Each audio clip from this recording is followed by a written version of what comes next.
আসসালামু আলাইকুম। আজকে আপনারা থাম্বনেল দেখেই বুঝে গেছেন ভিডিওটা কোন টপিকসে হতে যাচ্ছে। আজকের মূলত আপনাদের কিভাবে হারিয়ে যাওয়া ফটো এবং ভিডিও খুঁজে পাবেন অতি সহজে, এই একটি টপিক নিয়ে আপনাদের মধ্যে হাজির হলাম। কিভাবে আপনাদেরকে খুব সহজে 2-3 থেকে 4 বছরে হারিয়ে যাওয়া ফটো ফিরে পাবেন সেই ব্যবস্থা নিয়ে আপনাদের মাঝে একটা নতুন একটি ভিডিও শুরু করলাম। বেশি বকবক না করে চলেন ভিডিওটা শুরু করা যাক। প্রথমে আমরা চলে যাব মোবাইলের স্ক্রিন থেকে গ্যালারিতে। যাদের অ্যালবামস আছে সরাসরি আপনারা অ্যালবামসে চলে যাবেন, তাহলে বেশি সহজ হবে। অ্যালবামসে গিয়ে তারপর আপনাদের সামনে একটি ছবি আমি ডিলিট করে দেখেন, create a reel from your photo. এই ছবিটি আপনাদের সামনে ডিলিট করে দিচ্ছি। ডিলিট অপশন, রিমুভ দিয়ে ডিলিট করে দিচ্ছি। এখন আবার ব্যাক দিয়ে দেই। দেখেন এই ছবিটা এখন নাই, এই ছবিটা ডিলিট হয়ে গেছে। কিভাবে এই ছবিটা আবার ফিরিয়ে আনবো এবং কিভাবে তাড়াতাড়ি ফিরানো যায় এটা দেখাই আপনাদেরকে।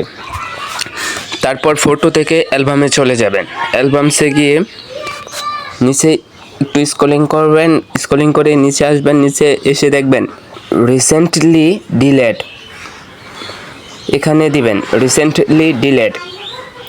এটার ভিতরে ঢুকলে দেখেন আমি যে ছবিটি ডিলিট করেছি এটা এখানে আছে।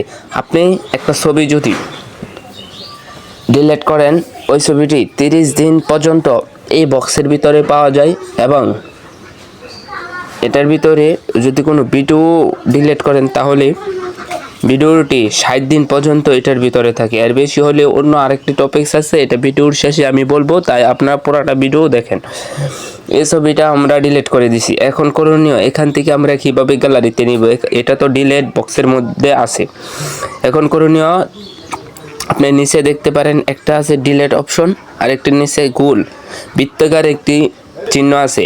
আপনি সেখানে ট্যাপ দিবেন, একটু চাপ দিবেন, তাহলে দেখবেন সরাসরি আপনার ছবিটি ডাউনলোড হয়ে গ্যালারিতে চলে গেছে। একটু ব্যাক দিয়ে তারপর আপনার সরাসরি ফটোর ভিতরে যান, যা দেখেন আবার ফটোটা এই জায়গায় চলে আসছে।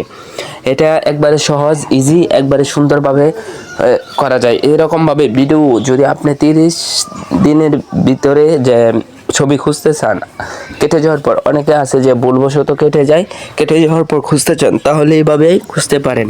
দ্বিতীয়ত হচ্ছে যে আপনি ভিডিও কেটে গেল, এভাবে আপনি যেভাবে দেখাইছি এভাবে গ্যালারিতে নিয়ে আসবেন। এখন ধরেন আপনার ছবিটি 30 দিনের উপরে হয়ে গেছে আর ভিডিওটি 60 দিনের উপরে হয়েছে, তো কীভাবে বের করবেন? চলেন আরেকটা টপিকস আছে সেটা আপনাকে দেখাই। এটা বেশি গুরুত্বপূর্ণ হারিয়ে যাওয়া ছবি ফিরে পাওয়ার জন্য। চলেন, এখন আপনার করণীয় হয়েছে আপনি চলে যাবেন সরাসরি ফটোতে গিয়ে মোবাইলের স্ক্রিন থেকে সরাসরি ফটোতে চলে যাবেন। এই ফটোতে যেয়ে দেখবেন আপনার যত ছবি ইনফরমেশন, আপনার গুগল যদি লগ ইন করা থাকে তাহলে সব পেয়ে যাবেন ইনশাল্লাহ। এটা ফটোর ভিতরে গিয়ে এই যে ফটো আসলো, এখানে গেলেন। এই ছবিটা কেটে যেতে পারে আপনার গ্যালারি থেকে, কিন্তু ফটোর মধ্যে 60 দিন কি 90 দিন 100 দিন এমনকি 3 বছর পর্যন্ত আপনার যদি জিমেল অ্যাকাউন্ট মনে থাকে তাহলে যতদিন ইচ্ছে ততদিন আপনি এই ছবিগুলো রাখতে পারেন। আপনাকে সাপোজ আমি দেখাই কতদিন আগে পর্যন্ত আমার ছবি আছে। 23শে ফেব্রুয়ারি, একবার লক্ষ্য করছেন?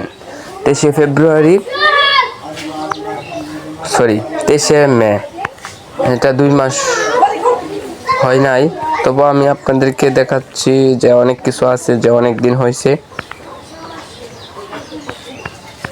মোবাইলটা একটু নতুন তাই আপনাদের দেখাতে পারছি না। যদি আপনারা এই অপশনগুলো চালু করেন তাহলে দেখবেন যত কিছুই করেন না কেন সব এটার ভিতরে ডিটেলস পেয়ে যাবেন। আপনারা খুব সহজে এটা খুঁজে বের করতে পারবেন। আর যদি এই ভিডিওর থেকেও আপনাদের বুঝতে অসুবিধা হয় তাহলে আপনার নতুন ভিডিও যদি পেতে চান তাহলে কমেন্টে বলে যান কি প্রসঙ্গে আমি একটা ভিডিও নিয়ে আসবো, যে কীভাবে এটা থেকে পুরনো ছবিগুলো বের করবেন এবং এটার মধ্যে জিমেল কীভাবে লগ ইন করবেন, ফটোগুলো সব কীভাবে, গ্যালারির ফটো কীভাবে কপি করে ফটোর ভিতরে নিয়ে আপনার জিমেল অ্যাকাউন্টে রেখে দিবেন যাতে আজীবন থেকে যায়। সো ভিডিওটা আমি এখানে বুঝাইলাম। যদি আপনাদের ভিডিওটা ভালো লাগে তাহলে একটা লাইক কমেন্ট করে ভিডিওটা আপনার যাদের এরকম সমস্যা তাদের কাছে শেয়ার করে দেবেন। আর এরকম ভিডিও পেতে চ্যানেলটা সাবস্ক্রাইব করে রাখুন, এখনই বেল অপশনে ট্যাপ দেন। সবাইকে ধন্যবাদ পুরো ভিডিওটা দেখার জন্য। আল্লাহ হাফেজ।